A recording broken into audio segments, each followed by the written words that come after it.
Well, obviously, I started with e4 as I always do. It was not a surprise for Garry at all. And e5. This was not completely a surprise for me because before, I think almost all our games which we played in the tournament, he's a huge Sicilian player. So we always had different clashes in the Sicilian. Very sharp, very complicated, a lot of calculation, a lot of activity, and so on. But he went e5. I was not surprised with his choice after knight f3, knight c6, bishop b5, and he chose the Berlin defense. I was not surprised because in just few months before when I was in Prague in this event and we were playing Blitz, he was playing Berlin, which I just thought that it's just, okay, this evening he just wants to play Berlin. But what's the point for Garry to play Berlin? It is completely against his style. And in this game, it shows very well that some things, it just doesn't fit to you, even if you're a world champion. Yeah, that's it. And, well, of course, we know that he had very bad memories against Kramnik, because in Kramnik's hand, it was something very special, I have to say. Practically with his choice of playing Berlin and getting off the queens of the board, it was basically the best strategy he could have. Yeah. And that made him win the match against Kasparov. So, okay, how it goes. Castle. Knight takes e4, d4. Knight d6. Bishop takes c6. Pawn takes e5. Knight f5. Queen captures, captures. And it is very strange because in the back in the...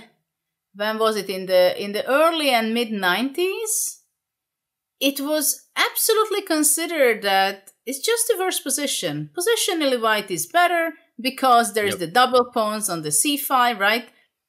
On c6 and c7. Black has the bishop pair, but the king in the middle, so it's not easy to coordinate and connect the two rooks, which usually important to have. So this is why white is just having a little better position. But there were some players, the American Alex Scherzer, but also very few other players who really sad about that. No, this position is not for a draw and black is not worse. And actually they were fighting for their rights that, no, this is not playing for a draw with black, and they have some ideas. And later on, Kramnik showed that there are really great ideas in this position for black. And it's not for fighting for a draw, but they have more optimistic ideas than that. Yeah. So I went knight c3. And there are different lines here with black playing h5, h6, bishop e6, bishop d7, bishop b4. There are several options. Yeah. Basically, in this position, there are two things how we decide and divide nowadays. Either you are the person who wants to go with the king to c8, like playing at some point bishop e6 and king c8, b6, king b7. Or you're the person who likes to keep the king on e8 and playing that way. So it's two very different idea. And it also depends how white is developing their pieces. So Garry played h6. It is against whenever I want to go knight g5 or something like that. Right. h3. Oops, rook d1, but yeah. No, I played rook d1, sorry, yeah. There are so many different move orders here. Yeah, no, zero blame. You could play this 100 times and not remember the move orders because they're all interchangeable. The reason is that if I play h3 immediately, then already black goes with the bishop to d7 or something, and he goes with the plan of king c8.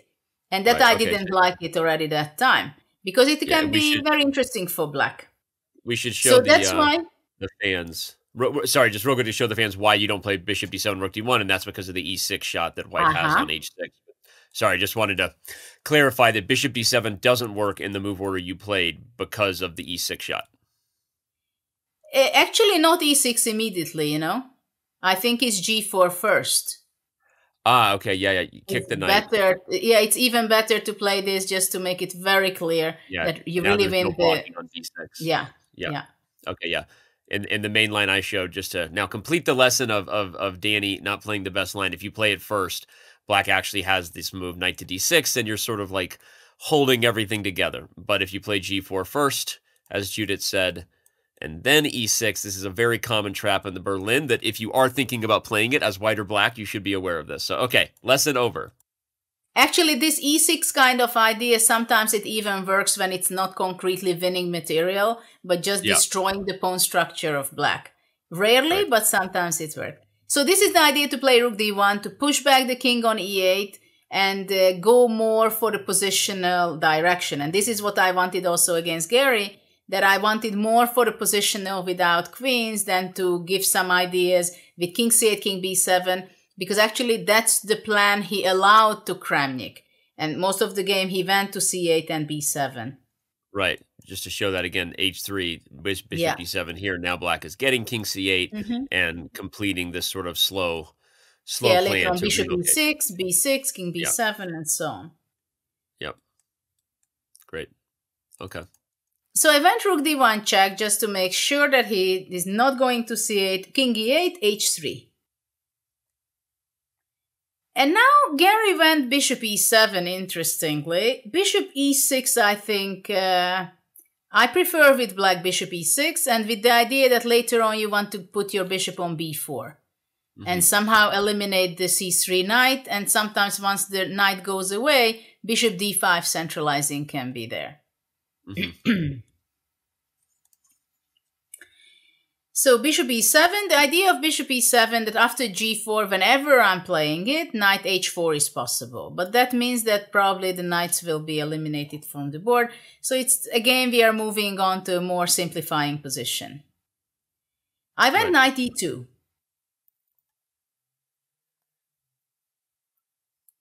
I went knight e2. Is this a nice idea if I'm just like continuing to show the... You talked about move orders. It's kind of the advanced footwork of top heavyweight fighting chess players, right? The idea is white has this knight e2 maneuver without bishop e6 because you're not dealing with bishop d5 in these lines, right? So you sort of take advantage to quickly maybe maneuver the knight. Is that part of the move order difference too? Actually, the idea is knight e2 is very simple, that black is not in time to put his bishop in d5 because after bishop e6, I go knight f4. Right.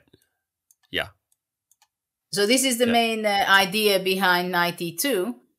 But of course, time is a very important element, even if at first we think that, okay, in this position, everybody has plenty of time. There is no concrete things anyway. But actually there is. I mean, space is a very important element in this system.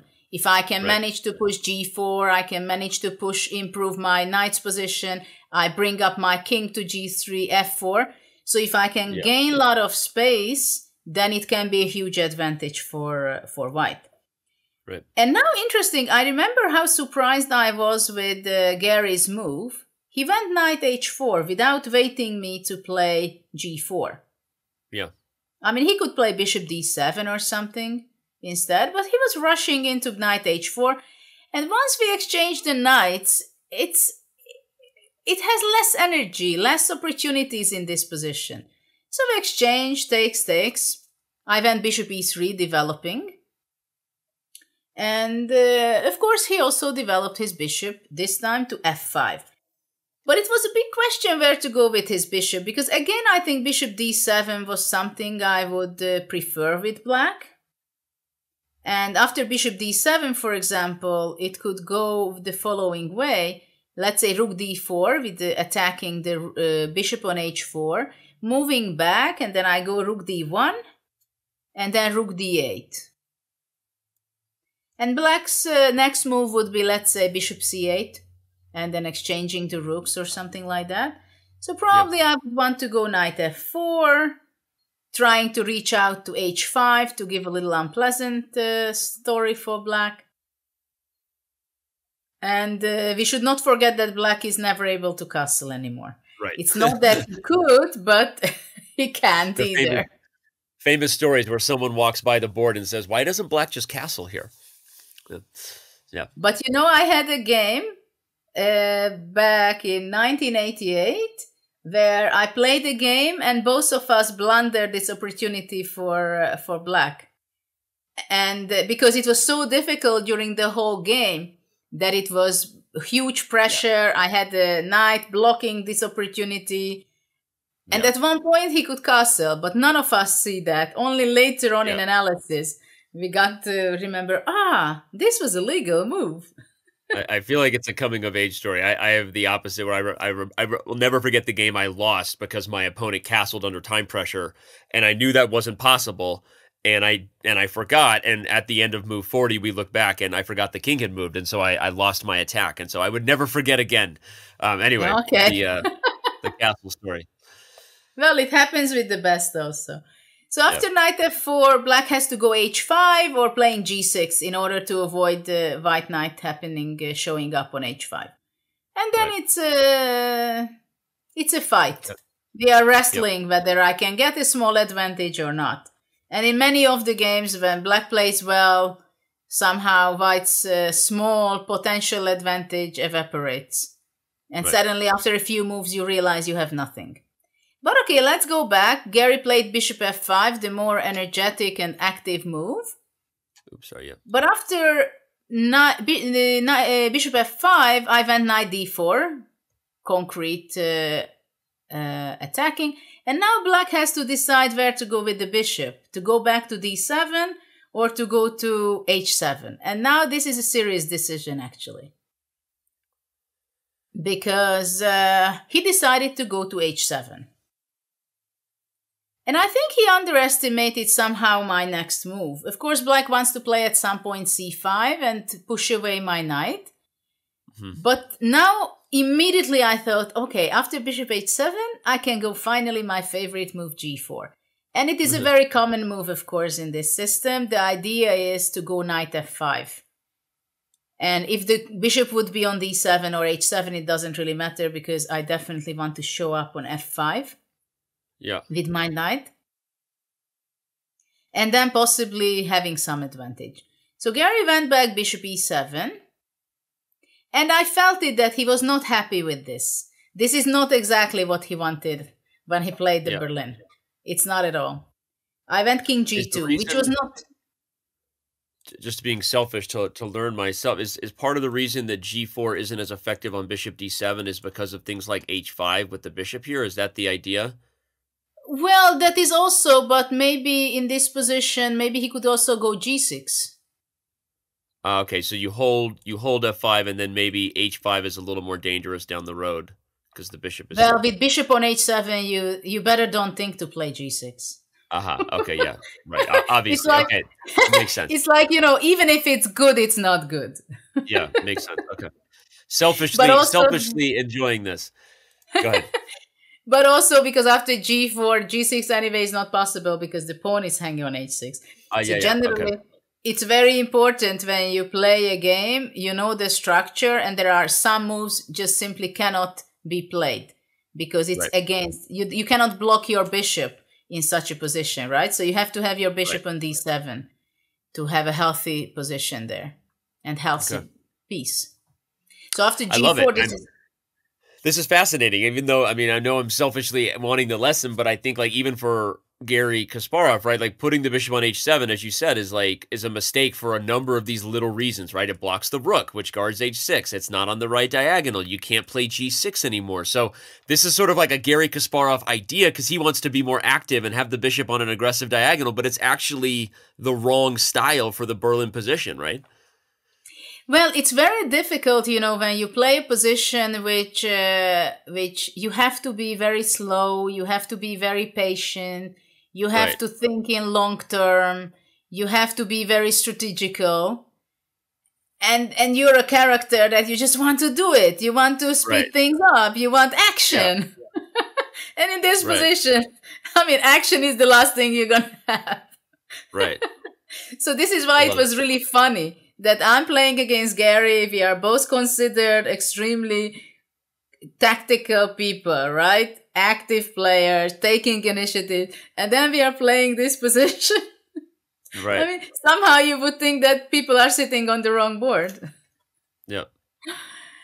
And it was clear that he was not happy with his position. I was very happy because I was calm. I said, okay, I'm slightly better. It's either I can convert it or not.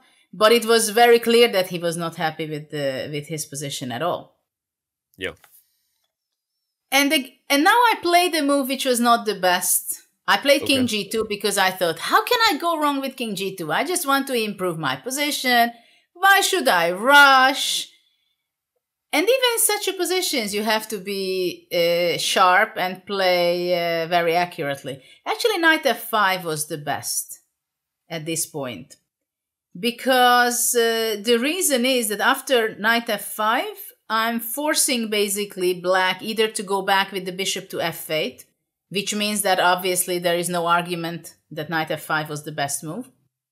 And if black goes, instead of bishop f8, bishop f5, gf5, then I reach a position where I can play king g2 and go king f3, king e4, for example, just simply in the next phase of this game. While after king g2, there was an opportunity for black to relieve from this very passive position. And actually, this is a very interesting moment. Because in this position, if black has this idea, which I'm going to reveal just in a second, then king g2 is a generally very good move just to improve. Because, of course, the king is an attacker in the endgame, right? So king g2 and playing king g3 and only later on knight f5, it's very sensible. It's the most logical. But black has a very nice concrete idea to play h5. And it's good because basically... No, actually, I'm sorry. He went h5, but he had to go bishop c5. Sorry, this is why I had to go knight f5. Because bishop c5, and he's trying to eliminate the knight, and the different color bishop usually is not leading much for white. So bishop c5 was the move which would have been good, because in this position, if I go knight f5, then bishop takes f5, g takes f5, bishop e3, f takes e3, and well, king e7 is possible also, but probably rook d8 immediately is even better to simplify. And it's very difficult to go forward and improve this position, even though I would still rather play it from the white side. But bishop c5 was really the move which had to be played, and then probably c4 I have to go. But this gave Garry a chance to relieve. But after king g2, he went h5. And I think he thought that he has a relief here, but I went knight f5, of course. Not taking a pawn like h5, that's not the way to do it. So knight f5, finally, I was very happy with. And in this position, the problem is for black, if let's take h takes g4,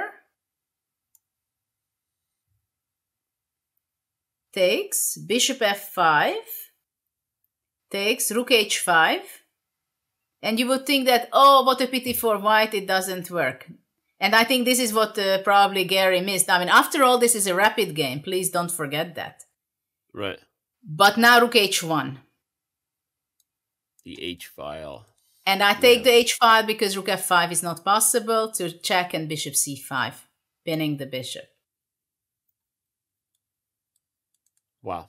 Okay. So this is the bad news for black, and this is why it was so difficult for black. And after rook h1, if black captures, then white captures back.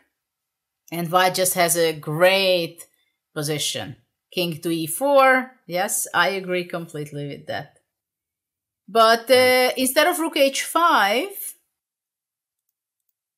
black should be playing f6. And after forcing me playing e6, black can go bishop d6 and somehow try to get a fortress. Fortress, yeah. It's very difficult to break. I'm better, of course. I'm better. I will play c4, c5, rook h1, king f3. But still, and I fully understand why Garry did not like this. Yeah. I mean, black is trying to save. It's a very difficult position for black still. So he did not take on f5. He went to make a move which I'm sure he was very, very unhappy and frustrated. He went bishop f8. I mean, you don't like to go passive this way, right? Yeah. And now I continued with a good move. I went king f3. And my idea is very simple. I want to strengthen my position, improve my position. I mean, of course, I'm waiting to play g6, which I would love to see, having his bishop on h7, creating an extra pawn after g6 on h7. Yeah. But it's not so easy. So it was very difficult already to play with black for Garry. He went bishop g6. f6 was something to be considered, actually, to somehow break out instead of bishop g6. f6, e takes f6. If e6, I think bishop g8 can be done. And the pawn is... Got it. Pawn has wandered too far. So e takes f, bishop f5, or h takes g4 first, open up the line. Instead of gf6. Okay. Taking on g4, taking, bishop f5, takes, and gf6. Yeah. Wow. Okay. Not so fast. Not so fast. Okay. Yeah. So this was a chance for black to simplify and try to hold. Yeah, I mean, I would still play bishop f4 and it's unpleasant, but I think it was still better. Okay.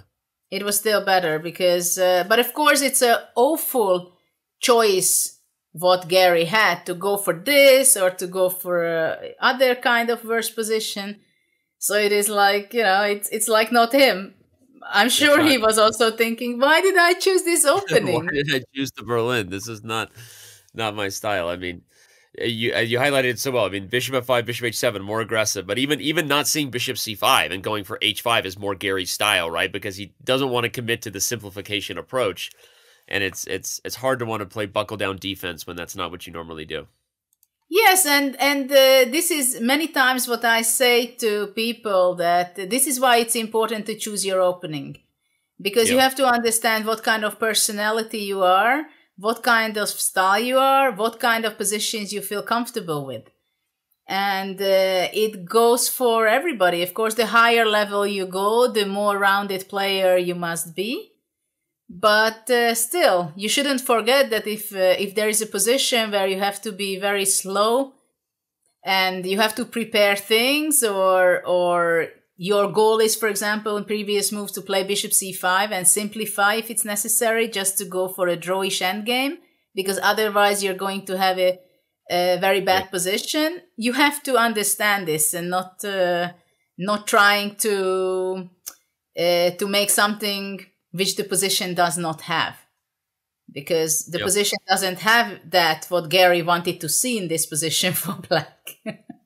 It's not there. I think that makes a lot of sense. Good advice.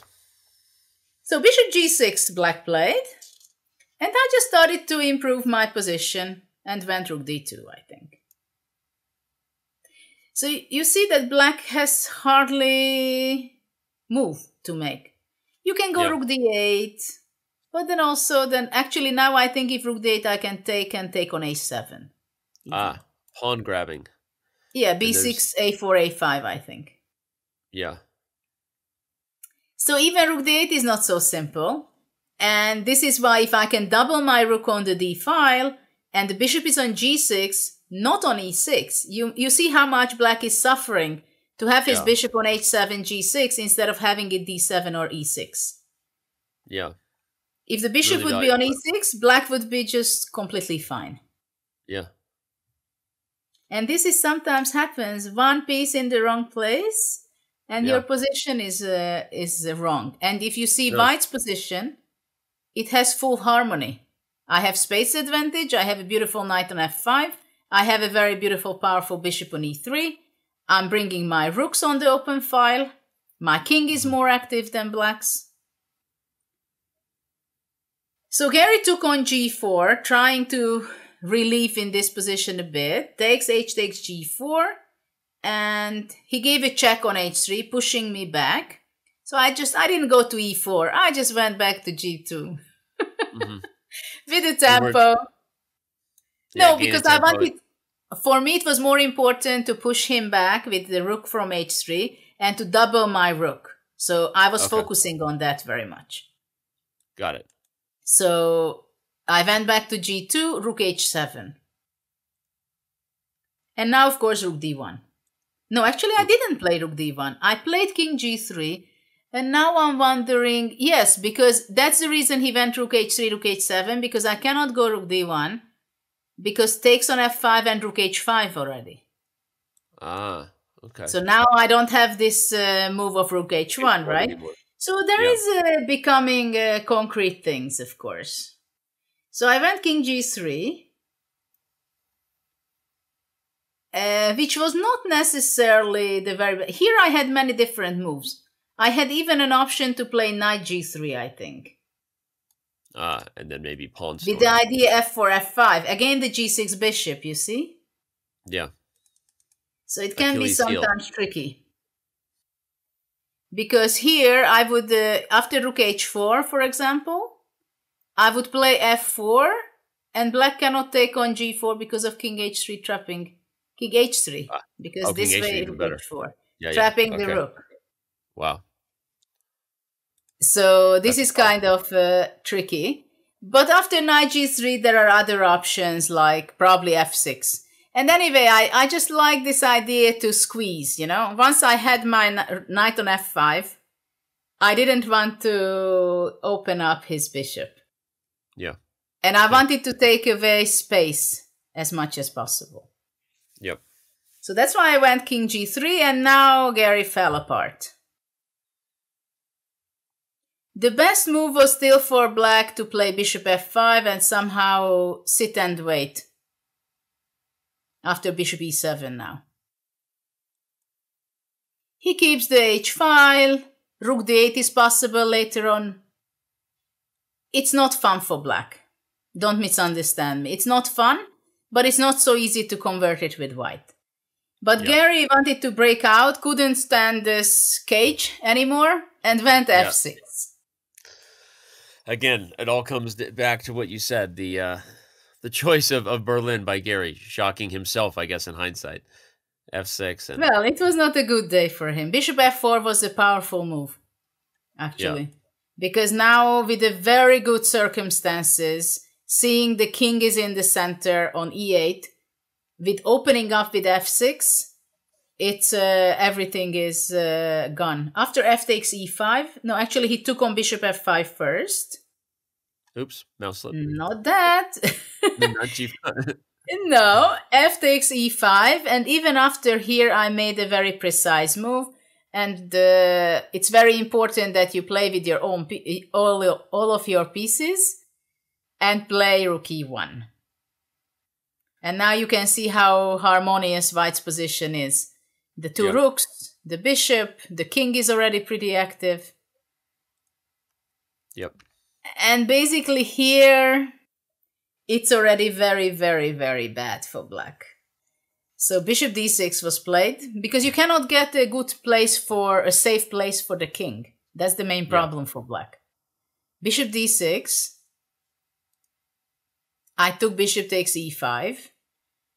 So now there is no way, you cannot do it. Bishop takes e5, then rook takes e5, king f7, rook d7. Yep. So it's gone. And so that's why king d7 was played. And now again I could make a very powerful idea playing c4. Threatening c5. Black played c5, because if b6, then I would just go b4. Yeah. I would push my idea to take advantage of the pin. Anyway, I won that. So he went c5. Now already I took on d6, and I went rook e6. And I think this point Garry also understood what will be the final result of this game. Yeah.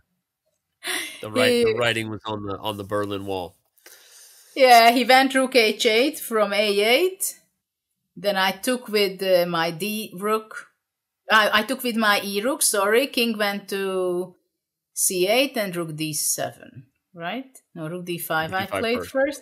Yes, actually this is an important move, rook d5, to weaken black's position with b6, and only after that to go rook d7 and control the 7th rank. Yep. Well, here black still played. No, hold on. After rook d5, rook h3. Rook h3 happened. Yeah, but it's all the same going to be. Rook h2, king f3, rook h3, king e4. Yep. Finally, I reached the center. And only now he went b6, and then I went rook c6 check. If king b7, I would only now go to g6, and then also ready to go rook d7 in the next move. And after rook c6, he went king b8, so I could control and go take over the 7th rank by playing rook d7. Well, of course, it's very hopeless for black, but to resign, it's very hard. He played a few more moves, yeah. It's very hard. Rook h2, I went king e3, rook f8, I went rook c7. When there are 2 rooks on the 7s, there are not much hopes to save the game. Rook f5, I gave a check, king c8, check, took the pawn. He still went king c8 and I went rook a7, and because after king b8 I would go rook a to f7. Force the simplification, and with it the game. Wow, that was I know that wasn't the most Judi Polgar, Garry Kasparov fashion game, but how did that feel afterward, right? Not just having beaten, the greatest player of all time, but also the victory for Team World. What was the post-game dynamic? Oh, it was amazing, because actually this was during the event. Every day we had 3 games to be played, and Yasser Seirawan was our captain. And his strategy was that against Garry, he always wanted to have a player who was resting the whole day, did not play the first 2 games, but played only the final game. And I did not play well in this event. And Yasser asked me the night before, well, what do you think, Judith? Are you taking white against Garry? And of course I was very happy to get another chance. And after the game, Yasser was there, and he was so proud.